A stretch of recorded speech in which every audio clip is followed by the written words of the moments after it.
This is Paranormal Skeptic Academy, using critical thinking and scientific reasoning to analyze your favorite ghost hunting shows. You will never look at them the same again. You have been warned.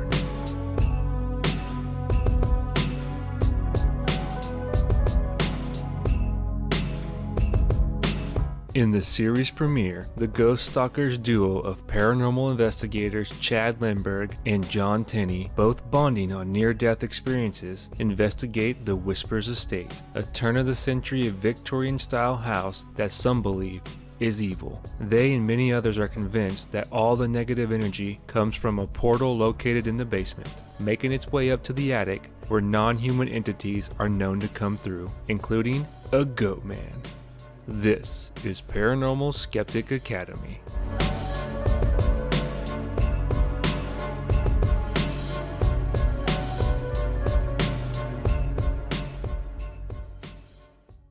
I bring to you yet another new ghost hunting show. As with Ghost Asylum in episode 12, Ghost Stalkers also appears on Destination America. It looks like DA is literally doubling down on ghost hunting shows.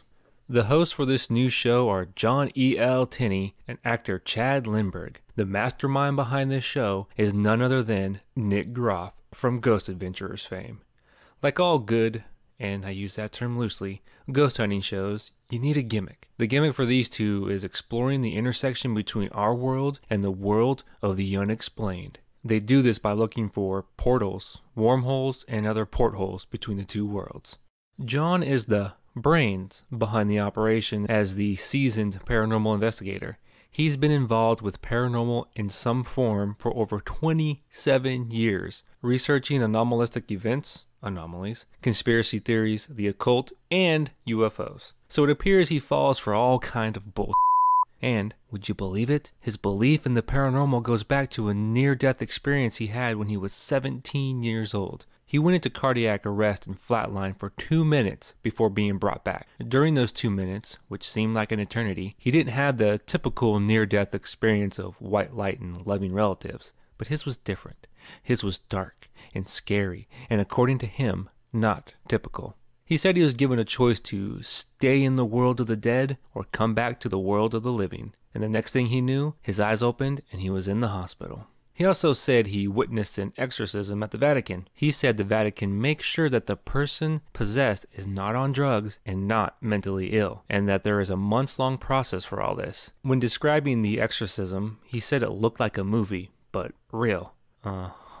Now, why am I supposed to trust the Vatican and the account of a man with a known bias towards the paranormal? And why do most exorcisms resemble movies? Is it art imitating life, or vice versa? When it comes to God, he thinks that there's a God-type thing of energy that exists, and we're all connected to it, and science is bearing this out every day. What science? He doesn't say. He says it's just him and his co-host with cameras experiencing the presence of the place and reacting in real time. He says these experiences happen on a psychological level. What he is doing is engaging in confirmation bias, and I emphasize the word bias here because all of his life experiences led him to believe in this. I don't doubt he thinks this stuff is real, but we all know we tend to view things through a biased lens. Is he doing objective work, or is he basing all of this on his subjective experience?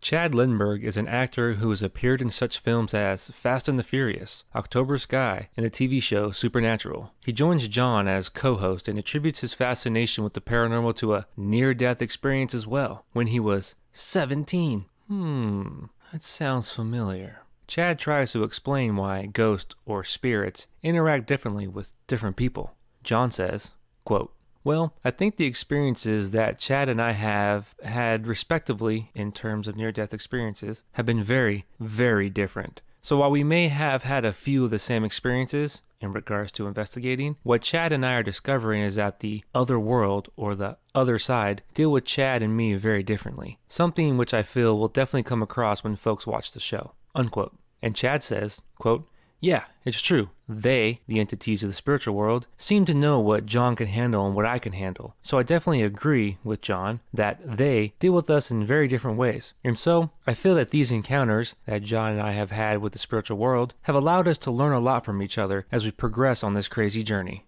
Unquote. Now, to the skeptic, this screams of confirmation bias or even subjective interpretation of events. How do we know without a shadow of a doubt that ghosts behave differently with different people? Well, because these two experts say so, that's why. They present no other evidence besides their word on the subject. I think having Chad on the show adds a touch of the dramatic, and being an actor, I'm sure he's up for it, but we'll have to watch the episode to find out. But before we do that, let's look at the history of the Whispers estate.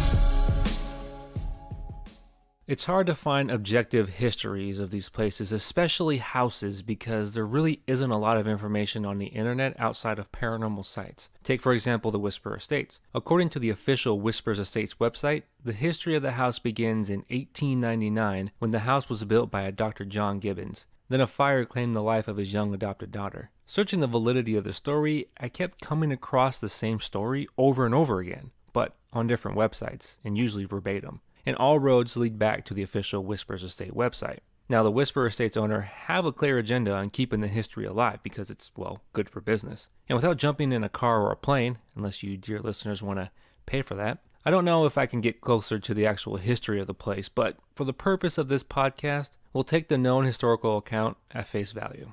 The adopted 10-year-old daughter of the Gibbons died tragically in a fire. She was severely burned and died from her wounds a few days later. Mrs. Gibbons was so distraught as she became ill and died a few weeks later in the same room her daughter died in. So many of the so-called experiences revolve around this mother-daughter tragedy. Other people died in the house, which is typical of a house that is over 100 years old. So of course, all these deaths mean something paranormal, right? In 2006, the home was purchased and turned into a bed and breakfast, and during the renovations, strange things started happening. Reports of hearing whispers coming from all directions were heard and earned the house the name Whispers Estates.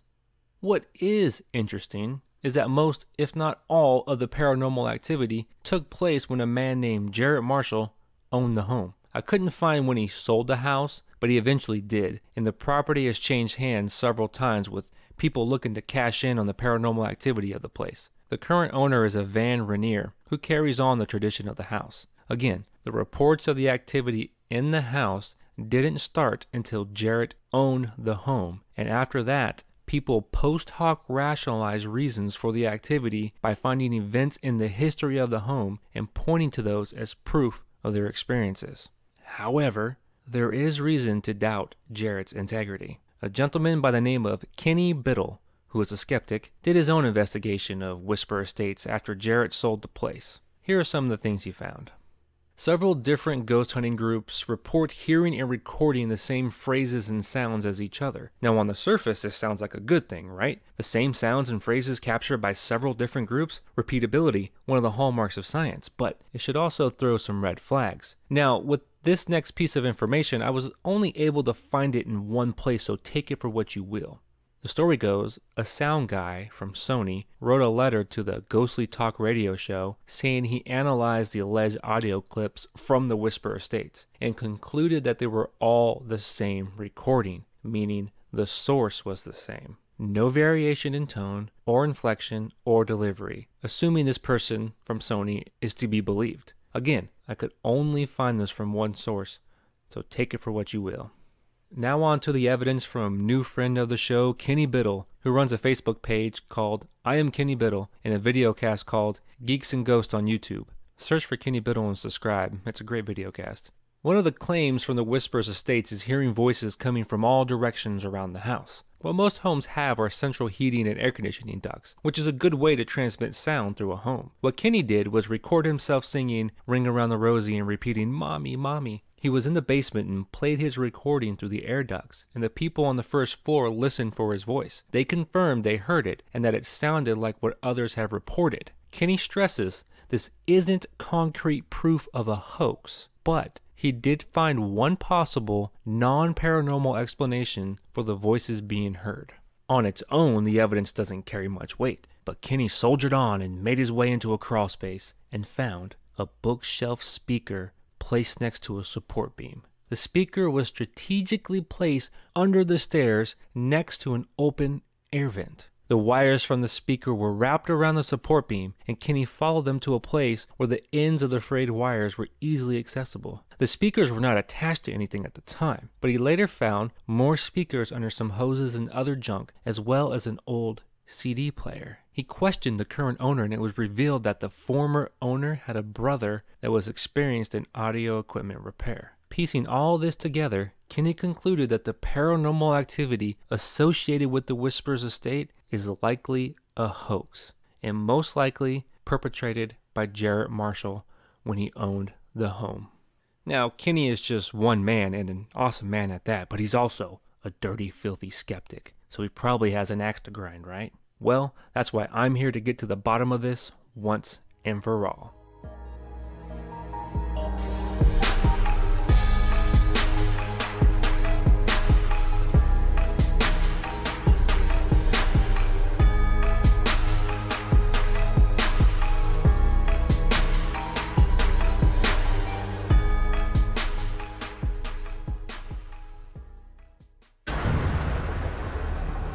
Something in this house that's evil. This place feeds on that. We're trying to figure out locations that are very active with paranormal phenomena, if that's indicative of some kind of portal between worlds. Holy. Anything down here with me? I hear you. Half man, half goat. What is that? Well, I'm calling you out.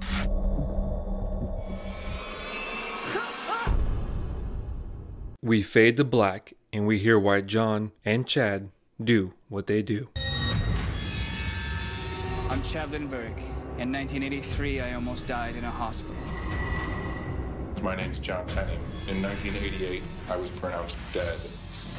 Our experiences with death have led us to believe that some places contain portals where the dead can cross over into our world. We are on a mission to find them. We're going to spend 48 hours isolated in some of the rawest, grittiest, haunted locations in the world. This place is terrifying. Is there anybody?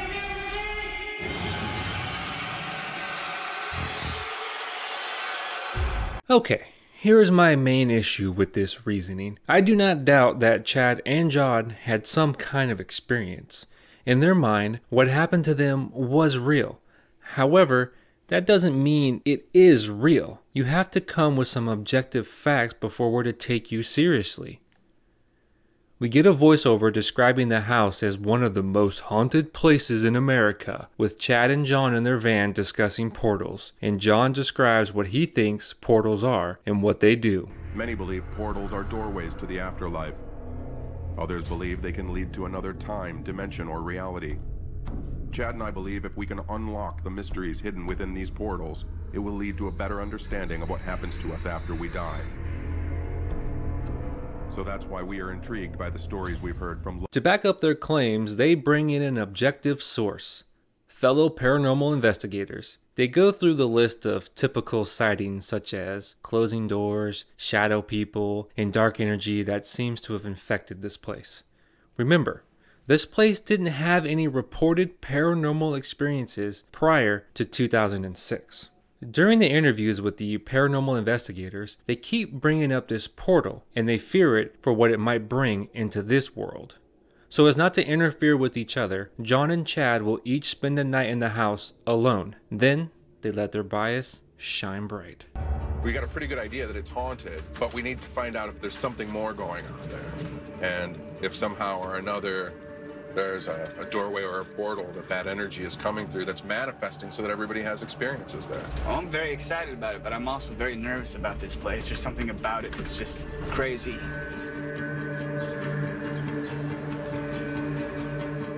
So they're going into this investigation, assuming the place is haunted, because that's how you're supposed to investigate things, right? Going with the conclusion already determined and find evidence to support that conclusion. At 10:30 a.m., Chad and John arrive at Whispers Estates and do their initial walkthrough with the current homeowner, Van Rainier. They mention that when Van first moved in, he had a dangerous paranormal experience, and it frightened him so much that he moved right back out and stayed out.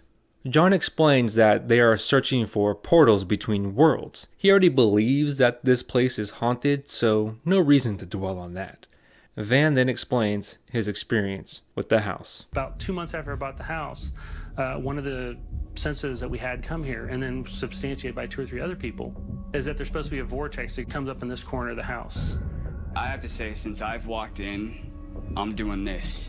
I feel extremely dizzy in this location. I'm rocking. Now, Chad, buddy old pal, old friend, wouldn't it have been wise to inform us about your experience prior to hearing about it from Van? I mean, how do we know you're not just making it up to fit your narrative and the story you're trying to tell? John goes on to explain that they are looking for reasons why portals may be in certain locations. So I guess we're just assuming these portals are real? Was the evidence in a different episode that I may have missed, because he sure didn't present any here? So we asked Van if something geographically could explain the portal. Limestone and ley lines. Ley lines? Chad, care to explain what those are? Ley lines are theoretical lines that are believed to connect sacred or mystical locations all over the world. They are also commonly associated with portals, as is limestone. Well then, I guess we have our explanation. Made up ley lines and limestone. How convenient that both of these are in the location they're investigating. But I wonder, what sacred ground is located at Whisper's estate? They never mention it. Again, what do they have to support this conclusion besides pseudoscientific nonsense? John says historical research says that limestone channels energy to open portals between worlds. Really now? Would you care to cite your source on that? John then has Van recount the history of the place, what I've already gone over. They imply that Dr. John Gibbons went insane after so much death in his family that he may be the reason for all this activity. They go on to show images of red marks on skin and say they were caused by ghostly attacks. Van recounts how he was pushed down the stairs and got a cut on his head.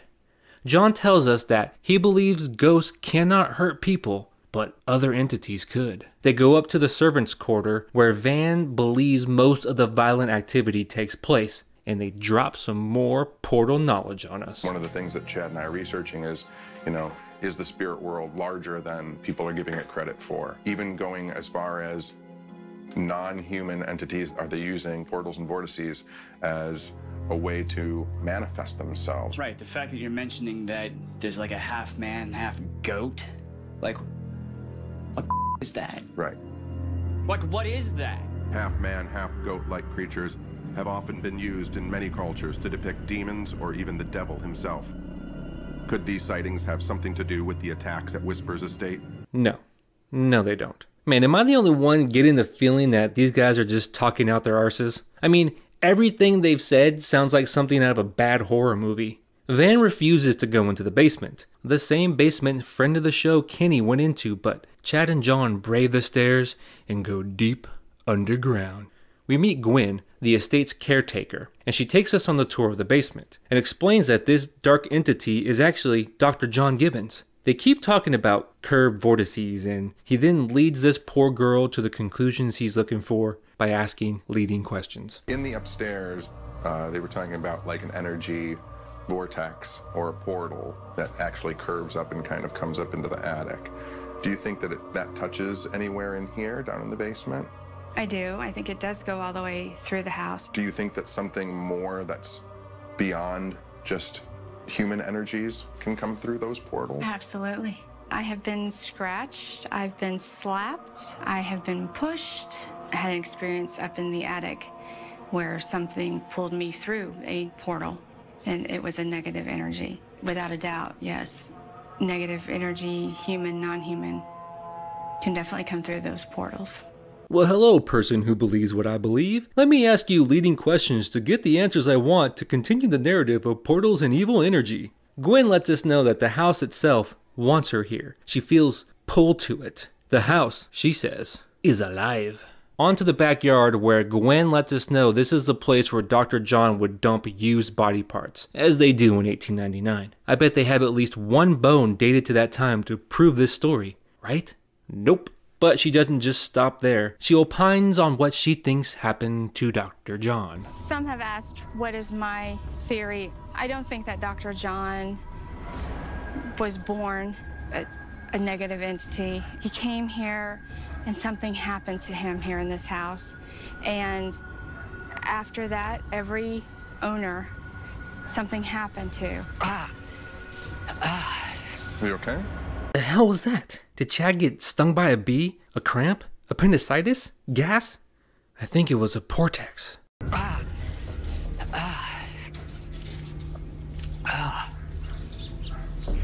Yeah, no, I all just right? felt a pain in my chest. I haven't felt that all day. I feel a strong jolt of energy hit my chest with enough impact to almost knock me off my feet. Unprepared for what I just encountered, I take a moment to regain myself. That settles it. Energy blast to the chest means portex. Now they bring in David Roundtree, a paranormal scientist, self-proclaimed. John brings up his vortex nonsense, and David offers his opinion. The device that I brought is going to allow us to literally look for an emerging wormhole or portal activity in a room and figure out exactly where in the room it's emerging. David's wormhole detector can pinpoint portal openings as they occur by measuring environmental fluctuations. Here we're running gamma radiation detectors, and over here we're actually looking at the EMF from the force sensors. So Now, we'll be able to see if there's any kind of activity that would be indicative of portal formation. Absolutely, and the strange thing is we do have some type of activity going on. It's already starting. It's already started. Wow. It's actually placing it in that corner. Blah blah science, blah blah EMF, blah blah radiation. Now I'm no physicist, nor am I a paranormal scientist, but aren't wormholes theoretical, meaning their existence hasn't been detected as of yet? What the hell is David doing with this technology? Go get your Nobel Prize, son. They then go on and just flat out say a wormhole is forming in the corner of the house. I'm speechless here, folks. John then says that Gwen, the caretaker, may have some connection to the house and brings her back into the house to test his hunch. At least he didn't call it a theory. He makes her stand directly in the center of a wormhole. What is he thinking? He's going to kill her. Gwen, is there any way, like, would you feel comfortable, like, speaking to the spirits or speaking to the energies here and asking them if they can do something for us? Sure. Can you tell me how you feel about Chad and John being here? Are you happy with them here? Did you see What it was was almost? that? Did you see there was almost like It's a like a- square I or know, a a triangle triangle on the form. screen? These unprecedented readings seem to suggest the portal is responding to Gwen. Pareidolia, anomaly, evidence.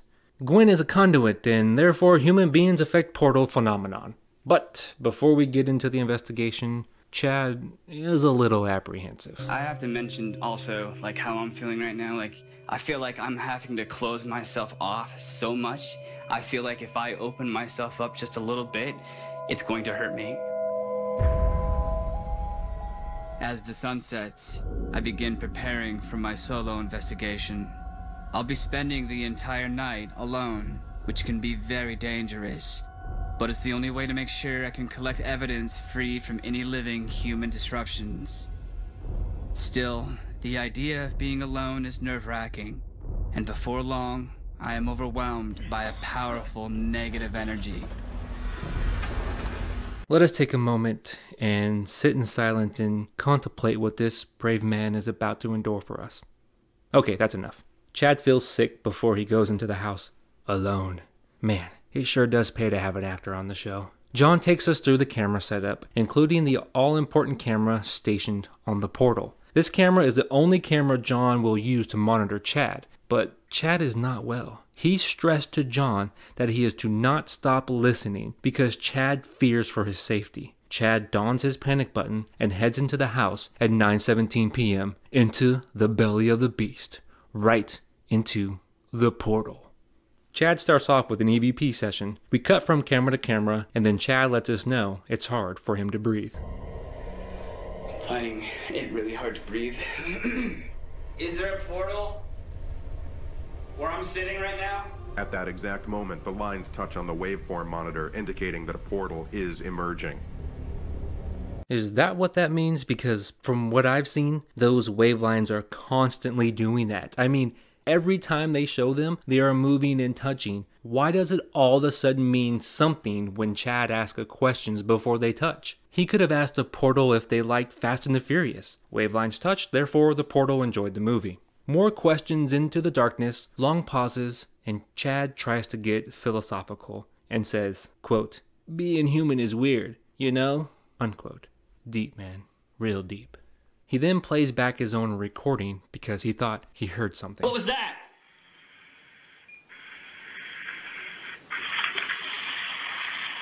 The mere fact that I'm here right now is so surreal.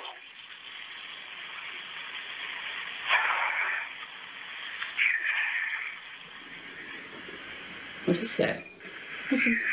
Here right now is so surreal.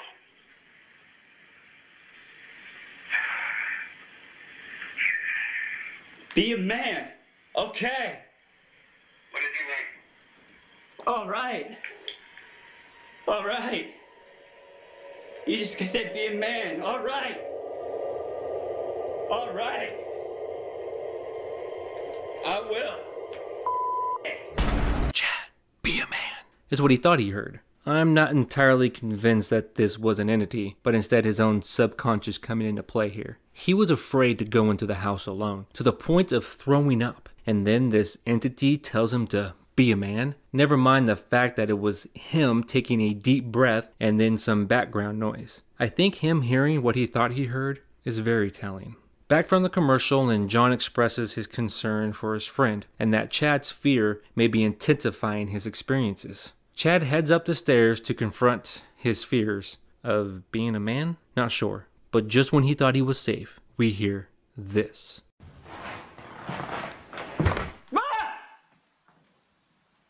Okay.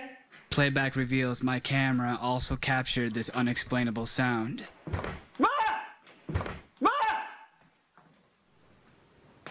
Ah! What was that unexplainable sound that sounded like a creaking floorboard in a 100-year-old home? Chad runs into a bat, a literal, live bat, flying around the house, and it freaks him out. Understandable. I wonder if it has some deeper meaning. Nope, it's just a bat, but there is another unexplained noise.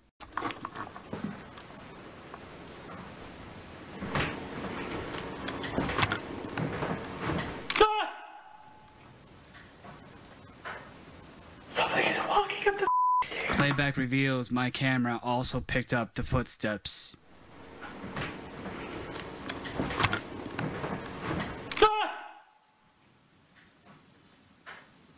Somebody's walking up the stairs. I hear you. I heard you. Ah! More footsteps. Ah! Chad heads down into the basement where he says the portal has rumored to originate. You mean the rumor you started earlier in the day, Chad? In the basement, he starts talking to the darkness and hoping to get a response, but ends up jumping around like an idiot. And I know I talked a big game. And the truth is I'm scared of what I don't understand. But that's why I'm here. Is to try to understand.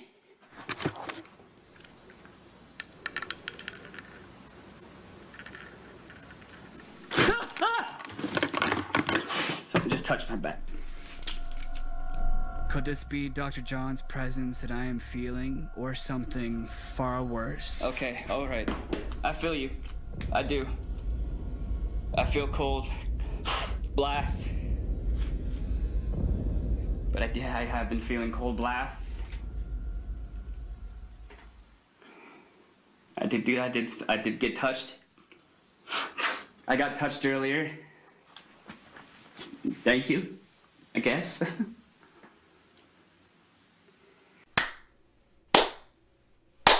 Bravo, good sir. Bravo. But wait, something happened upstairs during this whole session that Chad was unaware of. Unbeknownst to Chad, the static camera on the second floor captures this footage while he's in the basement.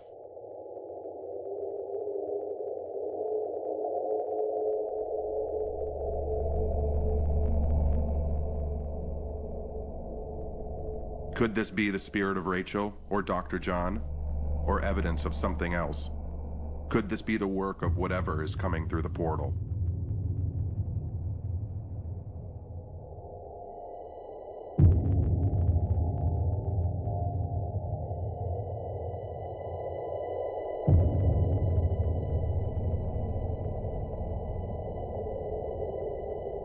We cut to a static camera on stairs, and underneath the stairs are some old school toys and what looks like a crib. One of the toys is a child-sized rocking chair with a creepy doll sitting on it. We are looking at the doll when the chair rocks forward, and then back, and then forward, and slows to a stop. Zoom in several times and show the replay. See what you're missing out when you don't get the video version of this? Go sign up at patreon.com/PSA to see what I saw. Now, of course, John attributes this to the dark entity, and I admit it's kind of creepy, but I can think of many alternative explanations before jumping to a paranormal one, like maybe a draft, or an uneven floor, or even vibrations causing it to rock, but most likely not the paranormal. As the investigation draws to an end, Chad then recounts his experiences in the house. I felt like I was constantly being poked, prodded, touched, punched, throwing up, all of this fear and emotion. I absolutely felt or feel that this place feeds on that. This place loves it. Now, this is just his anecdotal personal experience because what other evidence do we have besides him jumping around like an idiot in the dark? Now it's John's turn to experience all of what Whispers Estate has to offer. As the sun sets, it's my turn for a solo investigation of the Whispers Estate. Given the violent nature of the estate's activity, it may be that a sinister dark force has slipped through the portal. I've experienced true horror before, when I died and passed into the afterlife. I'm hoping to confront what I encountered there, and I'm eager for answers. Man, this is intense. These guys are not playing around. They're ready for some next level stuff here. The drama is off the charts. You can cut the tension with a knife. John wastes no time and heads directly into the basement. He starts to question whatever is there and waits for a response as we cut back and forth between static cameras. Not content with just standing, John searches for an entry point for this portal and crawls under the foundation of the house. Over to the corner, over there, is where the portal in the living room should be coming out, down in that corner. So I'm gonna crawl over there. Oh, John, please be careful.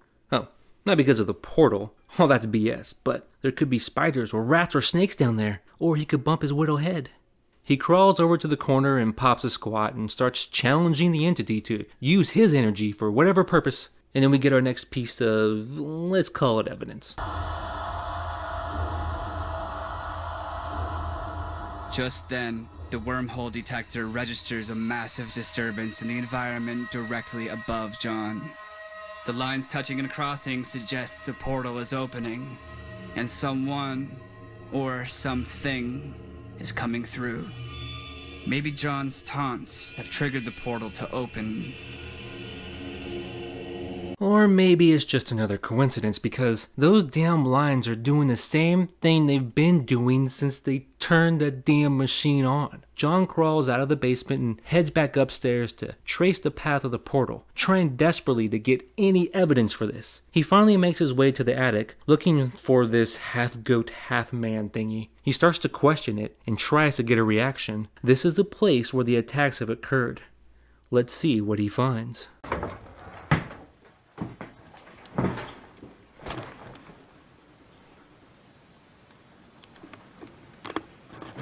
Sounds like you're trying to follow me around. Playback reveals the camera also captured this unexplained sound.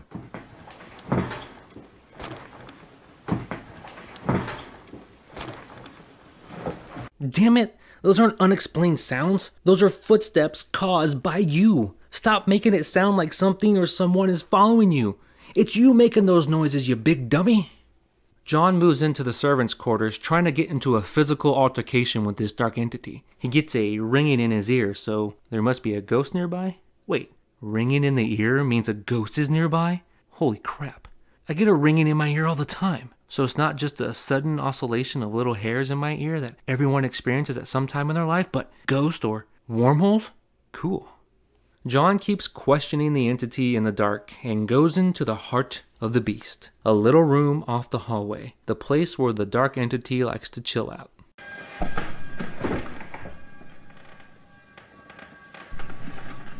I just got pushed.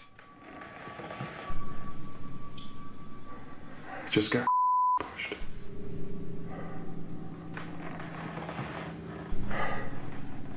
I also feel a burning sensation, so I turn off the night vision on one of the static cameras to see if whatever pushed me has left a mark.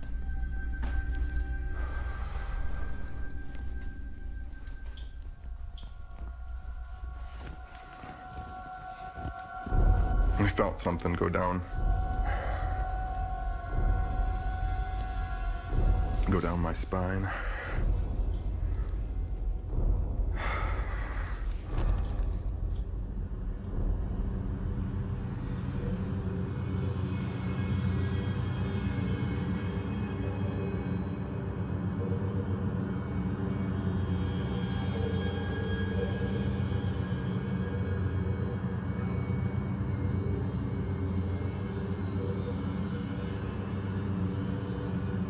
It appears that I've become yet another victim of the Whisper's estate. This could be the work of something twisted and inhuman, and I suspect it came through the portal in the parlor. So John trips. He's pushed and feels a burning sensation on his back. He stands in front of one of the static cameras and lifts up his shirt and shows us his back. We get a dramatic pause and then zoom in to find 2 scratch marks about an inch apart coming down the right side of his spine from about the middle of his back to his lower back. We see a still photo and the scratches are bright red and look pretty nasty but superficial. What are we to make of this? Did he really get scratched by a dark entity? I guess the real question is, can there be an alternative explanation? We didn't see what he did prior to feeling the sensation, so we don't know if he bumped into something. He was walking and ducking around the attic. Maybe he got caught on a nail and didn't notice it until later. Or maybe he did it to himself. I don't have an answer. But like most things with the paranormal, if there is a non-paranormal explanation, I tend to lean towards that one. John is ending his investigation back in the parlor room where the portal is alleged to originate, and says this to Chad. So this is Chad, I'm John checking in, and I don't want you to be worried, but something just slammed me into a wall and scratched my back. Oh my God. John's telling me that he was just slammed into a wall and scratched down his back. It's been a long time since something like that's happened.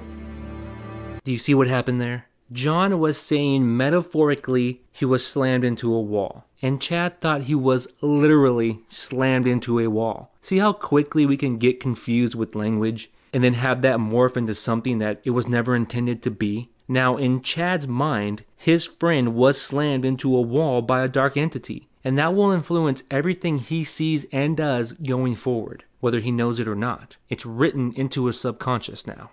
The investigation is over, and now comes the recap, as Chad and John share their experiences. John concludes that this house has some dark energy associated with it because of what he went through that night. I look at these scratches on my back. They're like claw marks, not human.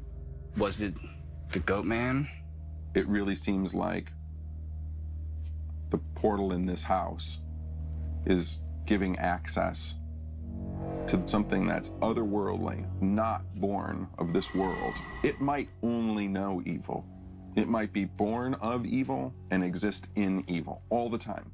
You know, everyone's blaming Dr. John for all of this activity, when in truth, Dr. John and his families were victims of the entities that are coming through this portal. It just seems like having Dr. John's office there with all the pain and the suffering, the pit grave in the back, and amputations being done and people dying. It just seems like that's some type of energy that increased the power of this portal to be a doorway between our world of humans and humanity to a world of inhumanity, and where pain and suffering is the baseline. I know that world. That's a place that I went to, and that's a place I don't want to go back to. What Gwen certainly said about this place is right, that this house is alive. Anybody who's ever lived here has either been scared out or suffered a horrible fate.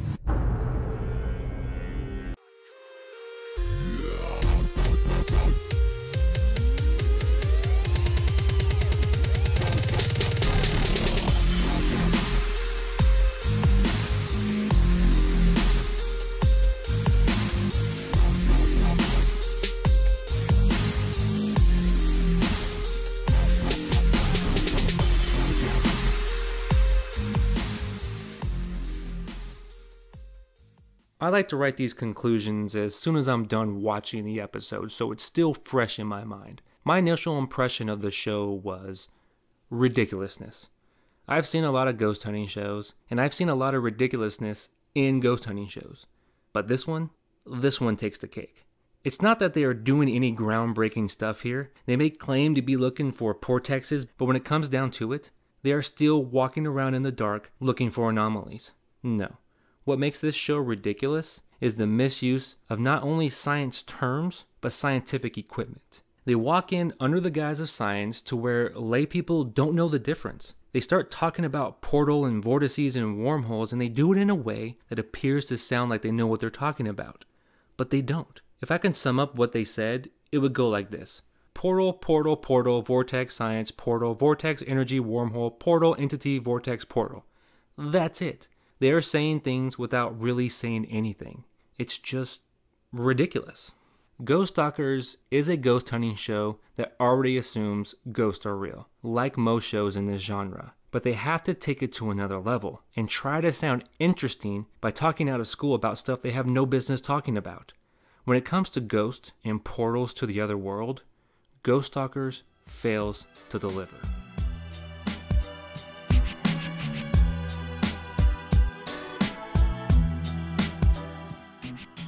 This has been Paranormal Skeptic Academy. If you like what I do, head on over to patreon.com/PSA, and for as little as $2 an episode, you can help support my efforts. Each patron will receive the video version of the normal episodes, along with a special RSS feed to add to your favorite podcatcher. Be sure to follow me on Twitter at cweb619. Send me feedback at paranormalskepticacademy@gmail.com. Like the Facebook page, and leave me a review on iTunes and Stitcher. This has been Paranormal Skeptic Academy, schooling your favorite ghost hunters.